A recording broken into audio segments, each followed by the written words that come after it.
शांति। 4 जुलाई 2026 के ईश्वरीय महावाक्य। पहले एक नज़र मुरली के मुख्य पॉइंट पर। बाबा ने कहा, ज्ञान सागर शिव बाबा बच्चों को ज्ञान का तीसरा नेत्र देकर आत्मज्योति जगाते हैं। शिव शक्ति माताओं द्वारा स्वर्ग का द्वार खुलता है, इसलिए वंदे मातरम गाया गया है। अभी सारी दुनिया अज्ञान की नींद में सोई हुई है, जबकि ज्ञान प्राप्त बच्चे जाग चुके हैं। परमात्मा संगम युग पर आकर पतित दुनिया का विनाश और पावन दुनिया की स्थापना करते हैं। और फिर बाबा ने कहा, विनाश निकट है, इसलिए सभी बच्चों को याद की यात्रा द्वारा सतोप्रधान बनना है। गृहस्थ जीवन में रहते हुए कमल फूल समान पवित्र रहना ही सच्चा पुरुषार्थ है। भारत फिर से अटल, अखंड, सुख, शांति और संपत्ति संपन्न स्वर्ग बनने वाला है। ब्रह्मा द्वारा स्थापना नहीं होती, स्वर्ग की स्थापना परमपिता परमात्मा ही करते हैं। और फिर लास्ट में बाबा ने कहा, शिव बाबा को करण करावनहार इसलिए कहा जाता है क्योंकि वे स्वयं ज्ञान देते हैं और बच्चों से भी वही सेवा कराते हैं। केवल दूसरों को संदेश देना पर्याप्त नहीं, स्वयं याद में रहकर पुरुषार्थ करना आवश्यक है, तभी ऊंचा पद मिलता है। बाप की कृपा यही है कि वे सही दिशा डायरेक्शन देते हैं। पुरुषार्थ करके पावन बनना बच्चों का स्वयं का कार्य है। और अब सुनते हैं महावाक्यों को विस्तार से। मुरली का सार। मीठे बच्चे, ज्ञान सागर बाप तुम्हें ज्ञान का तीसरा नेत्र देने आए हैं, जिससे आत्मा की ज्योति जग जाती है। प्रश्न है, बाप को करण करावनहार क्यों कहा गया है? वह क्या करते और क्या कराते हैं? उत्तर है, बाबा कहते, मैं तुम बच्चों को मुरली सुनाने का कार्य करता हूँ। मुरली सुनाता, मंत्र देता, तुम्हें लायक बनाता और फिर तुम्हारे द्वारा स्वर्ग का उद्घाटन कराता हूँ। तुम पैगंबर बन सबको पैगाम देते हो। मैं तुम बच्चों को डायरेक्शन देता, यही मेरी कृपा व आशीर्वाद है। गीत है, कौन आया आज सवेरे सवेरे। ओम शांति। बच्चों ने गीत सुना। हम बच्चों को सवेरे सवेरे जगाने कौन आया है? जो हमारा तीसरा ज्ञान का नेत्र एकदम खुल गया। ज्ञान सागर परमपिता परमात्मा द्वारा हमारा तीसरा नेत्र ज्ञान का खुला है। कहते भी है, बाप ज्योति जगाने वाला है, परंतु वह बाप है यह कोई नहीं जानते हैं। ब्रह्म समाजी कहते हैं, वह क्षमा है, ज्योति है। मंदिर में हमेशा वह ज्योति ही जगाते हैं, क्योंकि वह परमात्मा को ज्योति स्वरूप मानते हैं। इसलिए वहाँ मंदिर में दिवा जगाते ही रहते हैं। अब यह बाप कोई माचिस से दिवा नहीं जगाते हैं। यह तो बात ही न्यारी है। गाया भी जाता है, ईश्वर की गति मत न्यारी है। तुम बच्चे अब समझते हो, बाप सद्गति के लिए आकर ज्ञान योग सिखलाते हैं। सिखलाने वाला तो जरूर चाहिए ना। शरीर तो नहीं सिखलाएगा, आत्मा ही सब कुछ करती है। आत्मा में ही अच्छे बुरे संस्कार रहते हैं। इस समय रावण की प्रविष्टा के कारण मनुष्यों के संस्कार भी बुरे हैं, अर्थात 5 विकारों की प्रविष्टा है। देवताओं में यह 5 विकार होते नहीं। भारत में जब देवी स्वराज्य था, तो यह बुरे संस्कार नहीं थे, सर्वगुण संपन्न थे। कितने अच्छे संस्कार थे देवी देवताओं के, जो अभी तुम धारण कर रहे हो। बाप ही आकर सेकंड में सर्व को सद्गति देते हैं। बाकी गुरु गोसाई आदि यह तो भक्ति मार्ग में चलते आए हैं, जो एक की भी गति सद्गति नहीं कर सकते। बाप के आने से ही सर्व की सद्गति होती है। परमपिता परमात्मा को बुलाते ही इसलिए है कि आकर पतित दुनिया का विनाश कर पावन दुनिया का उद्घाटन करो व दरवाजा खोलो। बाप आकर गेट खुलवाते हैं। शिव शक्ति माताओं द्वारा वंदे मातरम गाई हुई है।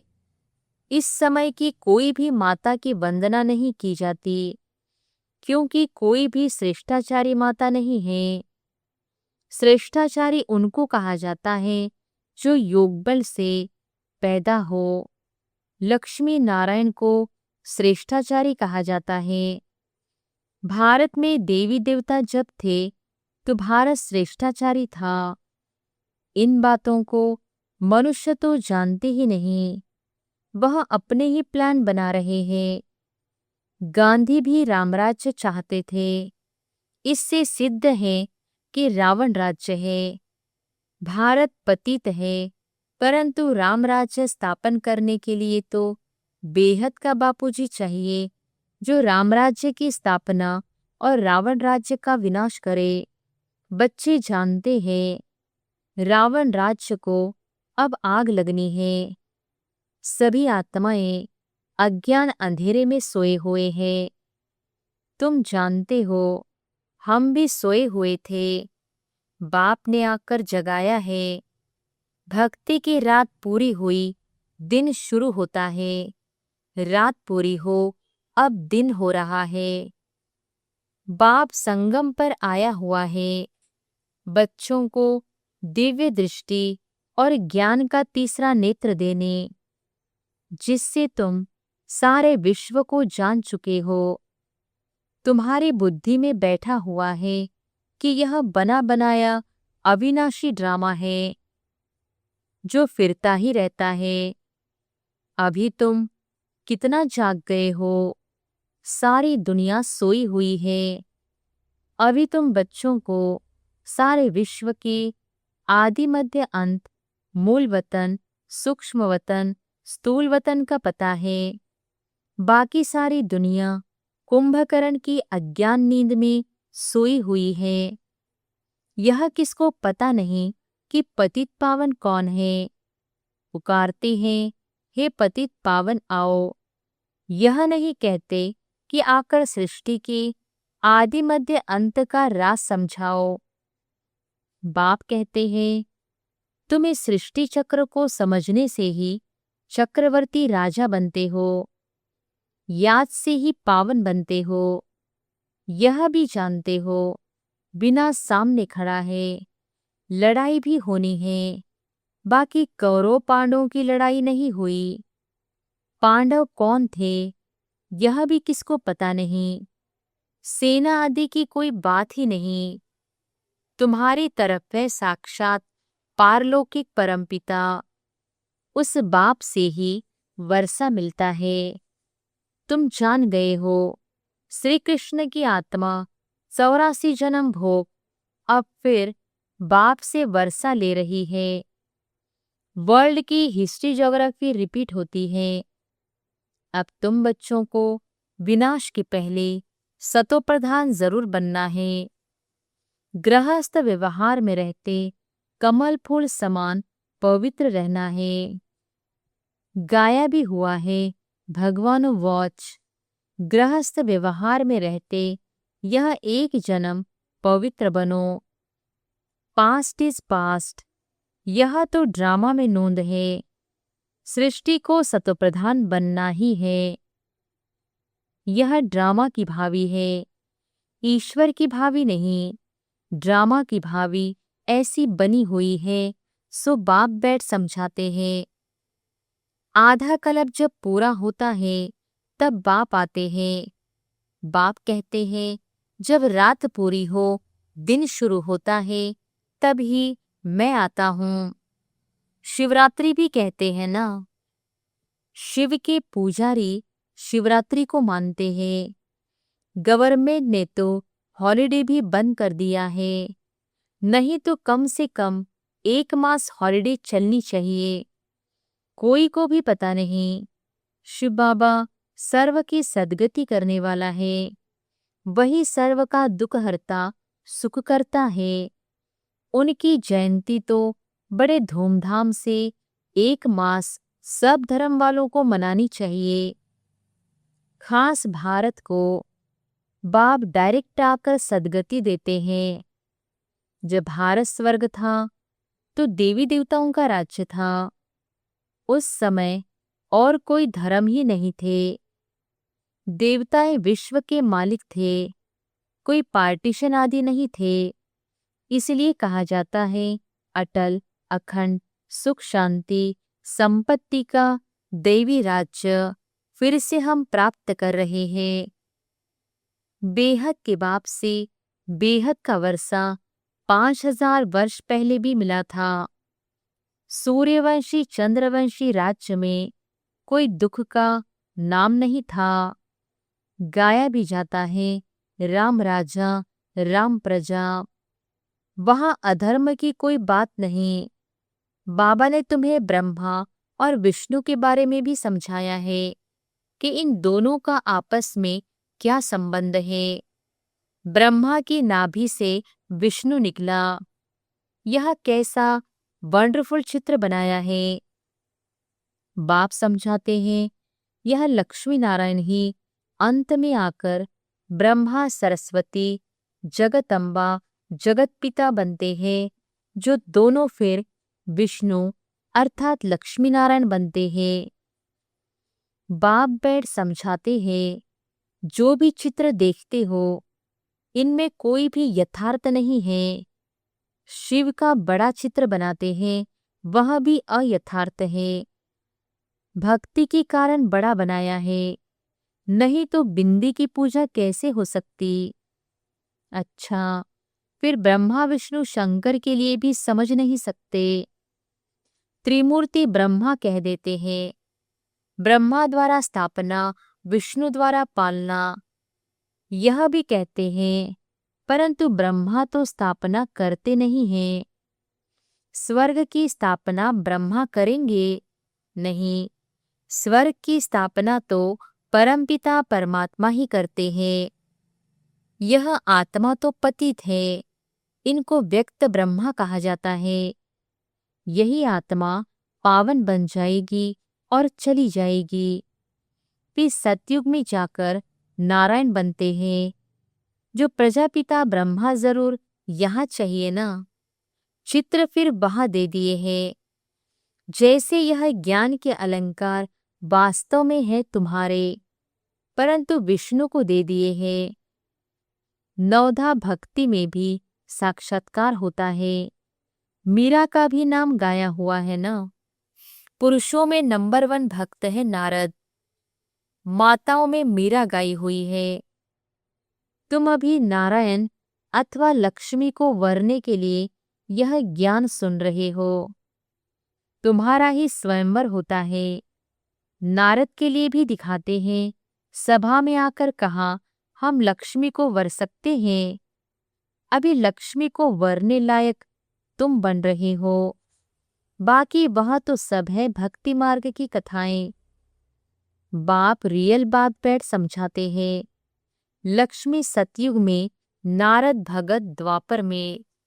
सतयुग में फिर नारद कहाँ से आया। राधे कृष्ण का ही स्वयंवर के बाद नाम लक्ष्मी नारायण पड़ता है। यह भी भारतवासी नहीं जानते हैं। कितना अज्ञान अंधियारा है। बाप है कल्याणकारी, तुमको भी कल्याणकारी बनाते हैं। अब विचार सागर मंथन करना चाहिए, औरों को भी कैसे समझाए। तो बाप समझाते हैं कि चित्र आदि कैसे बैठ बनाए हैं। गांधी की नाभि से नेहरू निकला। अब कहा वह विष्णु देवता कहा यह मनुष्य। इन सब बातों को तुम बच्चे अब समझते हो। नंबरवार तुमको खुशी रहती है। बेहद का बाप तुमको पढ़ा रहे हैं। यह तो कभी सुना नहीं था, क्योंकि गीता में तो श्री कृष्ण भगवानुवाच लिख दिया है। भगवान कब आया, कब आकर गीता सुनाई, तिथि तारीख कुछ है नहीं। कल्प की आयु ही लाखों वर्ष कह देते हैं। कोई की भी बुद्धि में आता नहीं है। अब बाप बैठ बच्चों को समझाते हैं। ब्राह्मणों का झाड़ वृद्धि को पाता रहता है, पाते पाते अनगिनत हो जाएंगे। तुम बच्चे जानते हो वर्ण कैसे चक्र लगाते हैं। हम ब्राह्मणों का वर्ण सबसे ऊंच है। हम है भारत के गुप्त सच्चे रूहानी सोशल वर्कर। परमपिता परमात्मा हमसे सेवा करा रहे हैं। हम रूहानी सेवा करते हैं, वह जिस्मानी सेवा करते हैं। तुमको कहते हैं तुम भारत की क्या सेवा करते हो? बोलो, हम है रूहानी सेवाधारी। स्वर्ग का उद्घाटन करा रहे हैं, स्थापना करा रहे हैं। शुभ बाबा हैं, करण करावनहार जो करा रहे हैं। वह करता भी है। मुरली कौन चलाता है? तो कर्म करता है। तुमको भी सिखलाते हैं कि ऐसे चलाओ। महामंत्र देते हैं, मन मना भव। कर्म सिखलाया ना, फिर तुमको कहते हैं औरों को सिखलाओ, इसलिए करण करावनहार कहा जाता है। तुम बच्चे भी यही शिक्षा देते हो। बाप को याद करो और वर्षे को याद करो। यही तुम बच्चों को पैगाम पहुंचाना है। ऐसे नहीं दूसरे को पैगाम दे और खुद याद में न रहे, फिर क्या होगा? दूसरे पुरुषार्थ कर ऊंच चढ़ जाएंगे, मैसेज देने वाले रह जाएंगे। याद का पुरुषार्थ न करने से इतना ऊंच पद नहीं पाते हैं। दूसरे याद की यात्रा से पावन बन जाते हैं। जैसे बाबा बांधेलियों का मिसाल देते हैं, वह याद में जास्ती रहती है, बिगर देखे भी पत्र लिखती है। बाबा, हम आपके हो चुके हैं, हम पवित्र जरूर रहेंगे। तुम बच्चों की है बाप से प्रीत बुद्धि। तुम्हारी ही माला बनी हुई है। विष्णु की माला और रुद्राक्ष की माला में ऊपर में मेरू। माला उठाते ही पहले फूल और 2 दाने हाथ में आते हैं। उनको नमस्कार करते हैं, फिर है माला। तुम भारत को स्वर्ग बना रहे हो, तो यह माला तुम्हारा ही यादगार है। बाप ने यह गीता ज्ञान यज्ञ रचा है। इनमें सारी पुरानी दुनिया स्वाहा होगी। बाप है मोस्ट बिलवेड फादर। तुमको भविष्य के लिए सदा सुख का वर्षा देते हैं। 21 जन्म के लिए जिन्होंने कल्प पहले वर्षा लिया है, वह जरूर आएंगे ड्रामा प्लान अनुसार। बाप कहते हैं, बच्चे सुखधाम चलना है तो पवित्र बनना है। मेरे को याद करो। मांगना कुछ भी नहीं है कि कृपा करो व मदद करो। नहीं, हम तो सबको मदद करते हैं। पुरुषार्थ तो तुमको करना है, आशीर्वाद की बात नहीं। बाप कहते हैं, मामेकम याद करो। याद करना तुम्हारा काम है, डायरेक्शन देना यही कृपा है। बाकी तो भला खाओ पियो घूमो फिरो, तुम्हें पवित्र भोजन ही खाना है। हम देवी देवता बनते हैं, वहाँ प्याज आदि थोड़ी होगा। यह सब यहाँ छोड़ना है। यह चीजें वहाँ होती नहीं, बीज ही नहीं है। जैसे सतयुग में बीमारी आदि होती नहीं, अभी देखो कितनी बीमारियां निकली हैं। वहाँ तमोगुणी कोई चीज होती नहीं, हर चीज सतो प्रधान। यहाँ देखो मनुष्य क्या क्या खाते हैं। अब बाप बच्चों को कहते हैं, मुझे याद करो और संग तोड़ मुझ संग जोड़ो तो तुम पावन बन जाएंगे। अच्छा, मीठे मीठे सिकिलधे बच्चों प्रति मात पिता बाप दादा का याद प्यार और गुड मॉर्निंग। रूहानी बाप की रूहानी बच्चों को नमस्ते। धारणा के लिए मुख्य सार। पहली पॉइंट, पास्ट इज पास्ट। जो बीता उसे भूलकर गृहस्थ व्यवहार में रहते सतोप्रधान बनने का पुरुषार्थ करना है। विनाश के पहले पावन जरूर बनना है। दूसरी पॉइंट, भारत को स्वर्ग बनाने की सच्ची सच्ची सेवा में तत्पर रहना है। खान पान बहुत शुद्ध रखना है। पवित्र भोजन ही खाना है। वरदान है, स्थूल कार्य करते भी मनसा द्वारा विश्व परिवर्तन की सेवा करने वाली जिम्मेवार आत्मा भव। स्थूल कार्य करते भी मनसा द्वारा विश्व परिवर्तन की सेवा करने वाली जिम्मेवार आत्मा भव।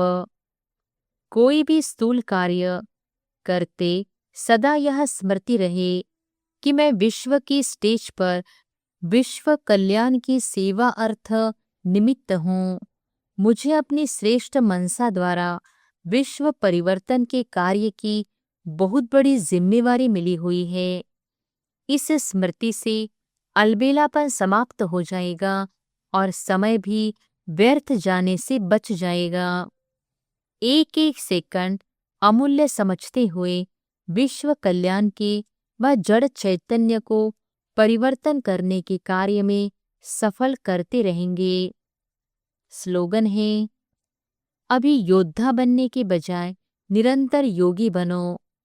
अभी योद्धा बनने के बजाय निरंतर योगी बनो। ये अव्यक्त इशारे ज्वाला रूप स्थिति में रहकर शक्तिशाली याद का अनुभव करो। जैसे दुखी आत्माओं के मन में यह आवाज शुरू हुआ है कि अब विनाश हो, वैसे ही आप विश्व कल्याणकारी आत्माओं के मन में यह संकल्प उत्पन्न हो कि अब जल्दी ही सर्व का कल्याण हो। तब ही समाप्ति होगी। विनाशकारियों को कल्याणकारी आत्माओं के संकल्प का इशारा चाहिए। इसलिए अपने एवर रेडी बनने के पावरफुल संकल्प से ज्वाला रूप योग द्वारा विनाश ज्वाला को तेज करो। अच्छा, ओम शांति।